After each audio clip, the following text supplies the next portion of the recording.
Bonjour, je m'appelle Bastien Bouchard, je suis électricien au port aux installations portuaires. Nathanaël Ferland, électro aux installations portuaires depuis 5 ans.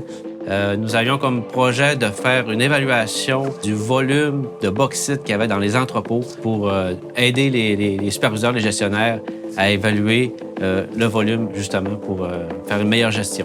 Dans le fond, les entrepôts, c'est des très grands garages qui sont remplis de bauxite par des convoyeurs qui amènent dans le toit des entrepôts, qui va aller déposer de la bauxite avec des convoyeurs qui se déplacent avec une certaine gestion déjà, qui est déjà programmée dans les automates. Là. Mais on avait un petit problème, c'était le manque de radar parce qu'il y avait des endroits qui étaient un peu aveugles, qui ne voyaient pas.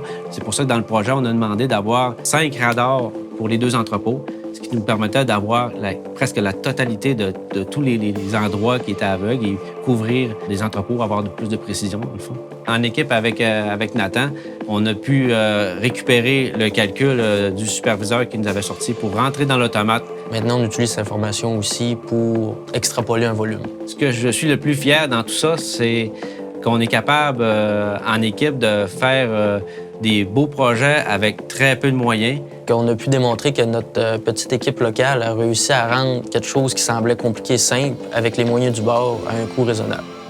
Bonjour, mon nom est Stéphane Gauthier, je suis technicien d'entretien à l'usine Vaudreuil. Pour le projet PCC, j'ai été nommé représentant utilisateur.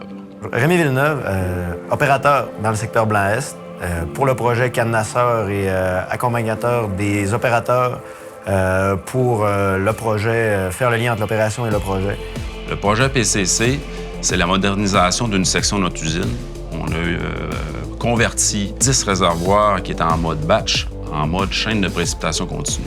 Ça consiste à remplir le premier réservoir. Il fait surverse gravitairement dans les 9 autres réservoirs et soutirer à la fin par le dernier réservoir. Bien, les défis qu'on a rencontrés, c'est en partie de travailler avec une usine qui est en fonction.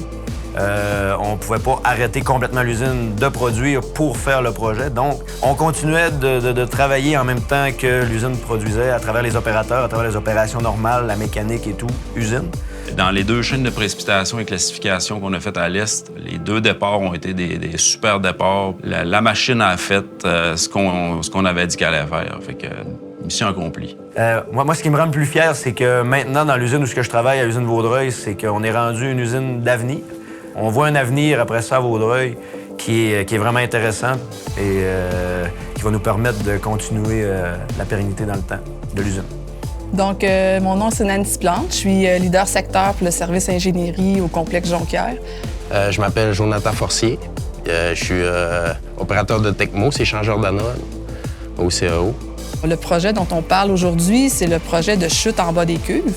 Dans le fond, le but du projet, c'était de diminuer les risques de chute en bas des cuves qui sont présentes au CO à Arvida. Dans le fond, l'idée de base, avec toutes les contraintes qu'on avait, on ne pouvait pas rajouter de nouvel équipement. Fait qu'il fallait travailler avec l'équipement qu'on avait qui servait déjà au changement des anodes, puis travailler aussi avec un panneau qui avait fait son œuvre, là, qui avait prouvé que c'était la bonne géométrie, les bonnes dimensions. Fait qu'on était assez restreints dans les actions qu'on pouvait faire. L'idée est sortie de mon collègue Jonathan, dans le fond, de dire pourquoi on ne prendrait pas la machine qui est déjà là, avec le panneau qui est déjà là.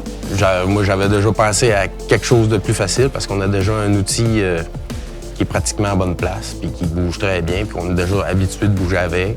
Il n'y a pas de fonction de plus. L'idée qui est sortie, c'est de rajouter un fourreau, on va dire une partie femelle sur le panneau, puis avec un crochet qui est installé sur la machine, d'aller chercher le panneau avec la machine pour transporter le panneau, pour le déplacer, pour que le changement d'anode puisse se faire. Pour les blessures, pour l'environnement, c'est mieux pour tout le monde. Puis je pense que c'est ça qui me rend le plus fier, c'est d'avoir changé quelque chose puis que ça n'a pas été plus dur que de penser à ça. Bonjour, mon nom c'est Paul Quentin. Je fais partie de l'équipe d'ingénierie au centre de coulée à La Terrière. J'ai participé à l'implantation puis au développement du four de refonte depuis février maintenant. Samuel Bérubé. Dans le fond, je suis responsable maintenant sur l'équipe SPCT à l'usine La Terrière. Mais pour le projet de four de refonte, j'étais superviseur d'opération libéré sur le projet durant toute l'implantation. Le projet, techniquement, c'est un four de recirculation de refonte. C'est la première fois qu'on faisait un four qui était 100% à refonte. Fait que là, lui, il est toujours à sec. C'est vraiment les rebuts de première transformation que l'on va mettre dans ce four-là dédié à la refonte spécifiquement. Fait qu'il n'y a pas de métal qui vient de l'électrolyse. Fait que le but ultime, c'est de revaloriser les rebuts et d'ajouter du métal liquide dans nos procédés. Défi, c'était une nouvelle technologie et que on travaillait avec une équipe qui était multidisciplinaire, puis tout le monde avait son propre point de vue sur comment bien réagir à telle ou telle situation. On a décidé de mettre le four dans l'usine en opération. Fait qu'on a eu, il fallait pas avoir de perte de production à l'usine, il fallait réaménager 100% du centre de coulée, puis en même temps implanter un nouveau four dans le procédé qui vient jouer dans le flux de production. Je pense qu'on a quand même bien réussi. Zéro blessure, zéro perte de production tout au long du projet pendant 1 an. Tout le monde était sur le même pied d'égalité, l'équipe d'ingénierie, les superviseurs, l'opération. Fait que c'était vraiment un énorme travail d'équipe. Puis je suis vraiment fier de ça, d'avoir participé à ce projet-là. Ma fierté à moi, c'est d'aller dans l'usine. Puis là, les gens, ils disaient, tu sais, l'activité qu'on a faite ensemble, ben, tu as appliqué 100% de ce que j'ai dit. Fait que quand on vient à l'usine Laterrière, le sentiment d'appartenance est flagrant. Rio Tinto a tout le temps été un producteur d'aluminium primaire qui est un des plus verts au monde. Mais on ne s'assoit pas sur nos lauriers, puis on se tourne vers l'avenir. On décide d'être parmi les pionniers dans le monde au niveau de la production d'aluminium recyclé. Bonjour, moi c'est André Richard, superviseur entretien du côté de la tour à pâte à l'usine Alma. Moi, je suis Régent Simard, je suis formateur à la tour à pâte depuis une 20aine d'années environ. En fait, nous, ce qu'on a fait cette année, on a changé complètement nos mouleuses pour l'augmentation d'ampérage, donc d'être capable de faire des anodes plus grosses pour le gros projet qui est l'augmentation d'ampérage de l'usine. Il fallait remonter à la source de toutes nos sources d'énergie pour pouvoir les isoler. Il fallait aussi s'assurer que le secteur de la réception des mégots, par exemple, fonctionne. Les gros défis, nous autres, du côté entretien, c'est d'essayer de reproduire le même modèle de programmation à peu près qu'on avait avant avec nos anciennes mouleuses qui fonctionnaient bien. Fait que ça a été le moyage de faire ça tout ensemble pour s'assurer qu'au moins on soit le plus près de ce qu'on avait avant. Moi, c'est vraiment ma grande fierté, c'est mon équipe, c'est sûr. Écoute, j'ai jamais eu besoin de pousser personne, changer les horaires, et ainsi de suite.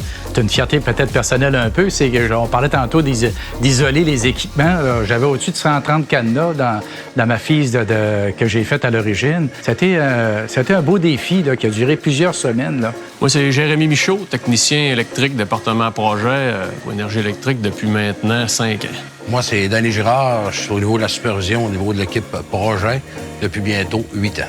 Cet automne, il y avait 2 projets principaux à Chute des Passes. C'était le remplacement d'un régulateur de vitesse sur le groupe 1 et d'un disjoncteur de groupe, le disjoncteur 501.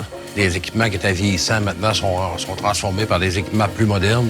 Je pense que ça a quand même là, une valeur ajoutée pour notre fiabilité. Oui, au niveau du régulateur de vitesse aussi, on avait un gain en mégawatts aussi qu'on allait chercher en remplaçant le vieux régulateur qui était en place depuis des années. Là. Je te dirais que le défi de ça a été de migrer les 2 projets en simultané. Un en arrière de l'autre, ces projets-là sont faciles, mais par contre, les faire en même temps, ça devient difficile parce qu'on a des auxiliaires qu'on doit alimenter. Au niveau préparation, ça a été quand même un bon défi aussi parce que c'est des projets qui ont été faits dans un laps de temps assez rapproché. Dû à des débris qu'il y avait eu à la centrale, on a dû déplacer des mises hors tension, profiter de l'arrêt, on a fait les 2 projets en même temps. Moi, de quoi je suis fier, c'était l'implication des employés dans le projet, de la façon qu'ils se sont appropriés. Globalement, ça a été le respect de nos échéanciers, nos budgets, puis ça a été ça la fierté du projet. On a été résilients, on a vécu des épreuves, c'était pas toujours facile, mais on s'est reviré de bord, puis on en est venu à bout. Amenez-en des défis, un prochain.